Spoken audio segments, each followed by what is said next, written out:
Oke, assalamualaikum warahmatullahi wabarakatuh, teman-teman. Berjumpa lagi di Syapro Audio. Nah, di video kali ini kita akan coba belajar menggunakan multitester digital. Dan saya mempunyai multitester digital ini tipenya DT830 ya. Ini teman-teman bisa tengok di sini DT830B.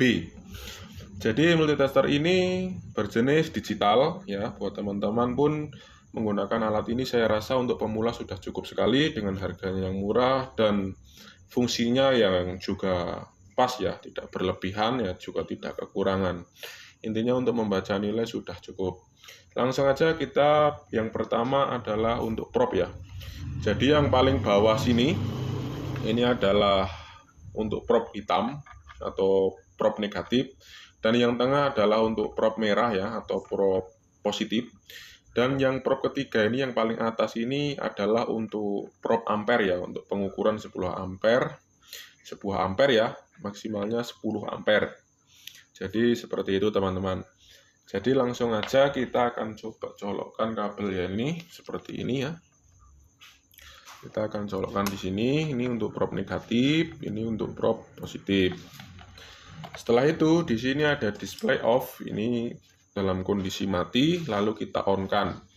Yang pertama kita mau mengukur apa? Kita akan mengukur sebuah tegangan DC.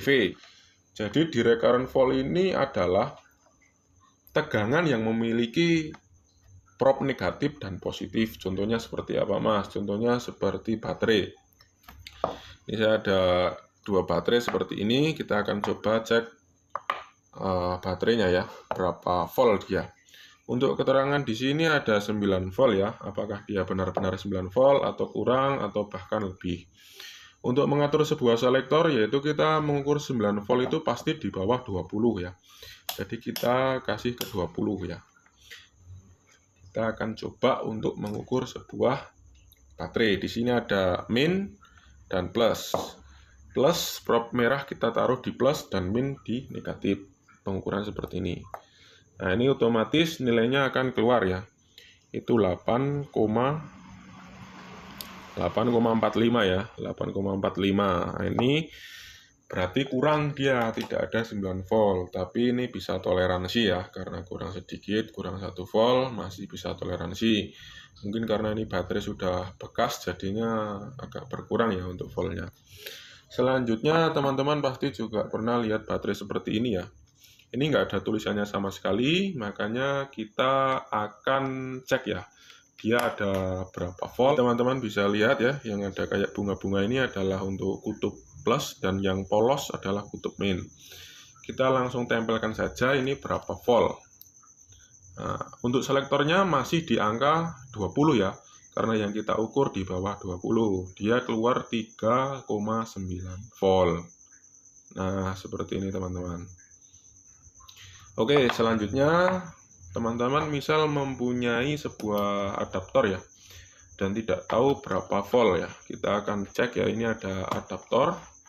Ini kira-kira adaptor ini berapa volt ya. Nah, kita colokkan di situ, ini udah hidup. Dan kita ambil ke kutub ini.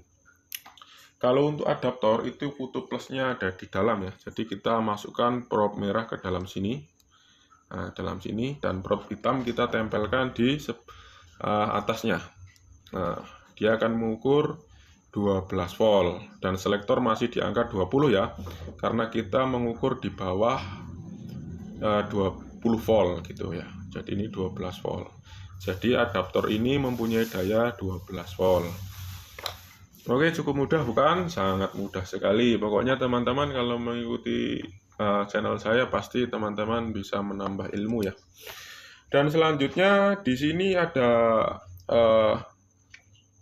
tulisan 200.000 ini untuk apa Mas? Ya, ini untuk mengukur sebuah tegangan yang di atasnya.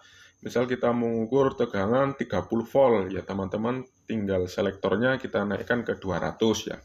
Yang penting jangan sampai kurang ya ketika kita mau mengukur sebuah tegangan.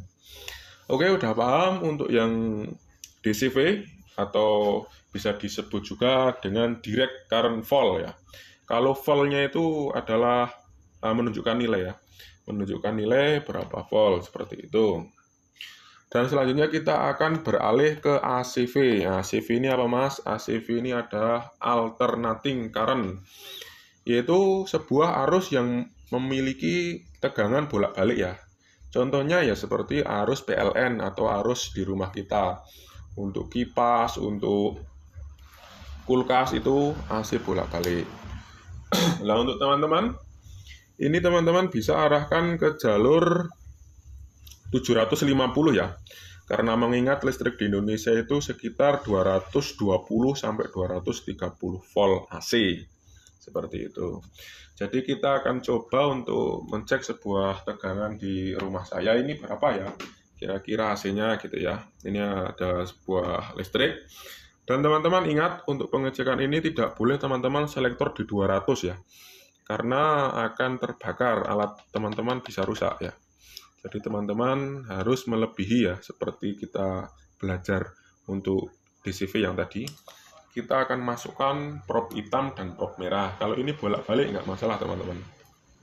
Oke, bismillahirrahmanirrahim.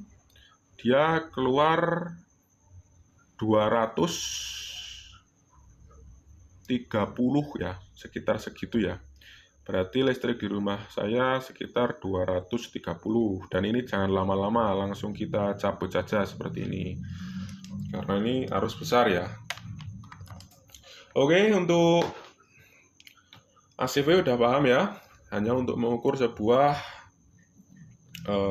arus bolak-balik.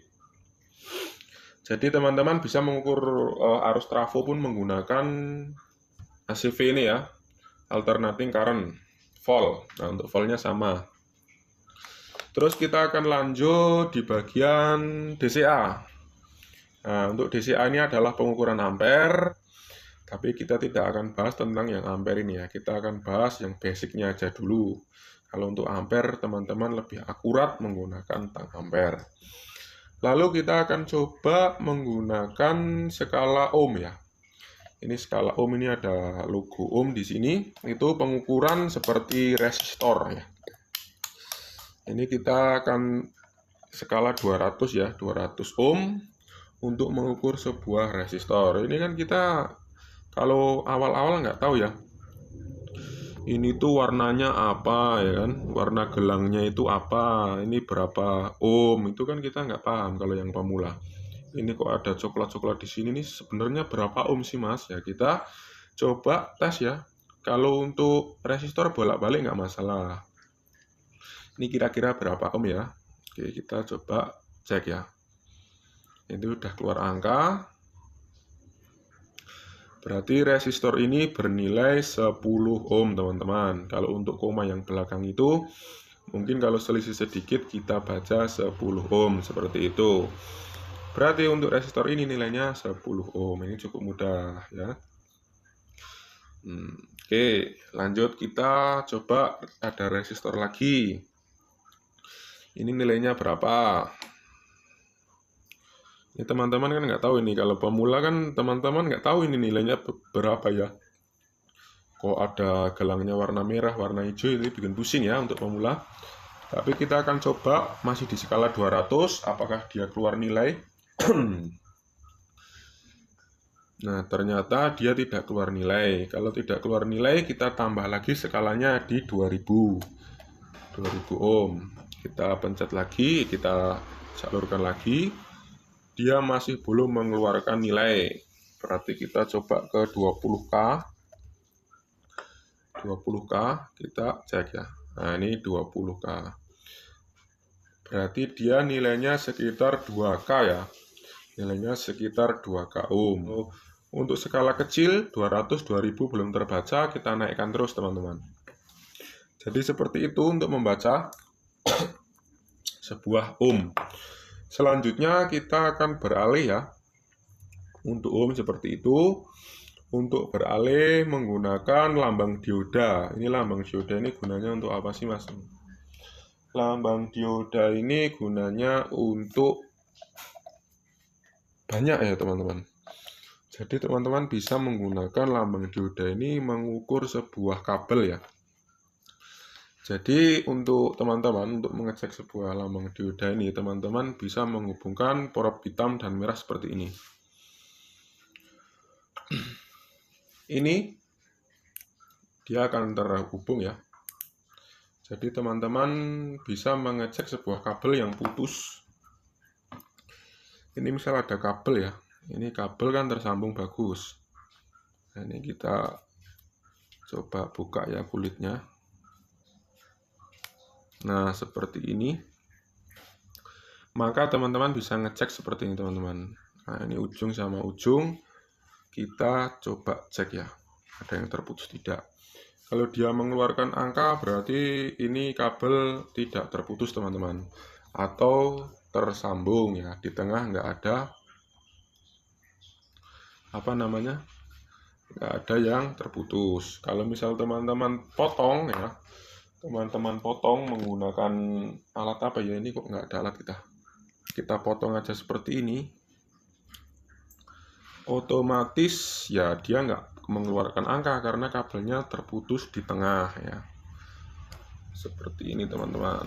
Nah, ini kan nggak mengeluarkan angka karena terputus. Coba kita gabungkan seperti ini. Nah, dia mengeluarkan angka, kita putus, nggak ada angka, kita gabungkan, gitu teman-teman. Jadi ini gunanya bisa untuk mengecek kabel putus. Dan di lambang dioda ini pastinya juga bisa ngecek diodanya ya. Jadi dioda itu, saya mempunyai dioda ini jenis dioda bijian ya. Jadi ini yang ada putih-putihnya ini adalah min. Jadi kita mengecek dioda masih bagus atau tidak itu kita cek yang ada putih-putihnya yaitu yang min. Kita kasih seperti ini teman-teman. Nah, ini dioda masih bagus ya. Jadi dioda masih bagus itu dia nilainya sekitar 500 sampai 600. Ini masih bagus. Kalau dibalik seperti ini ada angkanya berarti rusak teman-teman. Ini ada angkanya enggak? Nah, ini enggak ada angkanya ya, berarti dioda ini masih bagus. Kalau bolak-balik ada angkanya itu rusak berarti teman-teman. Nah, seperti ini. Untuk nilai normalnya itu 500 sampai 600 ya. Coba kita cek lagi dioda ini, saya punya satu yang kecil. Ini yang untuk main yang ini ya. Kita untuk main ini ada nilainya berapa? 600 ya, ini masih oke nih teman-teman. Masih bagus ya. Kita balik. Oke, nggak keluar angka, masih bagus. Dan bisa untuk mengecek sebuah transistor ya. Jadi teman-teman punya transistor Toshiba, Sanken rusak, itu bisa kita cek lewat sini. Ini saya menggunakan ada transistor ya, J5200. Kita cek apakah dia rusak. Caranya ngecek yaitu bolak-balik aja teman-teman. Caranya ngecek kita harus bolak-balik seperti ini aja. Nah, ini nggak keluar angka, ini nggak keluar angka. Oke, kita balik ya, yang probe merah di sebelah kiri sini. Oke, seperti ini teman-teman bisa lihat ya, agak blur ya. Oke, seperti ini. Nah, ini keluar angka ya. Nilainya tetap sama, kalau masih di 500 atau 600 itu transistor masih oke. Nah, ini masih bagus ya. Kalau teman cek bolak-balik, merahnya di sini, ini keluar angka, hitamnya pun kita taruh di sini, tapi dia keluar angka, berarti dia rusak teman-teman. Nah, contoh yang rusak seperti apa mas? Contoh yang rusak, contohnya ini, saya punya Sanken ya. Kita coba taruh merah di sini dan hitam di sini, dan dia mengeluarkan angka ngawur teman-teman. Jadi di situ angkanya ngawur ya, tidak mengeluarkan sebuah nilai yang pasti, tapi dia nilainya ngawur ya, 0,25 0,25 ya. Jadi kita balik pun dia tetap mengeluarkan angka. Nah, ini kita balik, nah, dia mengeluarkan angka lagi. Ini kita balik, dia mengeluarkan angka lagi. Jadi ini rusak teman-teman. Kalau bolak-balik merah di sini mengeluarkan angka, hitam di sini mengeluarkan angka, itu tandanya transistor rusak teman-teman. Dan untuk yang kecil-kecil ini NPN dan PNP ini untuk mengecek interface ya. Tapi saya sarankan untuk mengeceknya sama aja seperti transistor besar ya. Ini seperti ini, caranya sama. Yang ini ya. Oke. Jadi mungkin cukup sekian aja ya untuk videonya. Mungkin teman-teman terlalu panjang juga. Jadi nanti teman-teman juga boring juga ya menonton videonya. Terima kasih telah menonton dan sampai jumpa.